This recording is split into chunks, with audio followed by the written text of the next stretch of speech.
It's Karen Denton, founder of KSC Commercial Cleaning Service and the KSC Bidding Consultant Program. And today I'm answering a real question from one of my mentees. A question I know many of you will face as a business owner. Question is, do I need to give a termination letter to a 1099 worker? Let's talk about it. Now listen, just because someone worked with you doesn't mean that they're your employee. And that distinction can protect you in more ways than one. And here's what I told my mentee. If they're classified as a 1099 independent contractor, they are not an employee. That means you do not owe them a termination letter the way that you would a W-2 worker.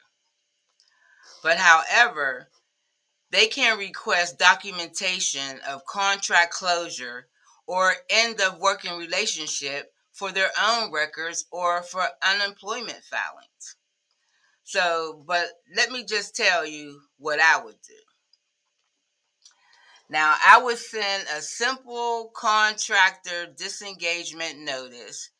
If you want to remain professional, you want to send them a notice stating that it's not an obligation, but it does prevent misunderstanding. So keep it short, factual, and polite. No drama. Now, you don't have to explain yourself, but you can say something like, as of this date, we will no longer require your services. Thank you for the work you've done under your 1099 agreement. We wish you the best. Now, if you're not comfortable doing that, or if there was poor performance or misconduct, you're not obligated to provide anything. But just make sure your paperwork from the start make it clear that they were a 1099 contractor. Now, there's contractor status equals contractor boundaries. Protect yourself, stay professional, and always have clean documentation.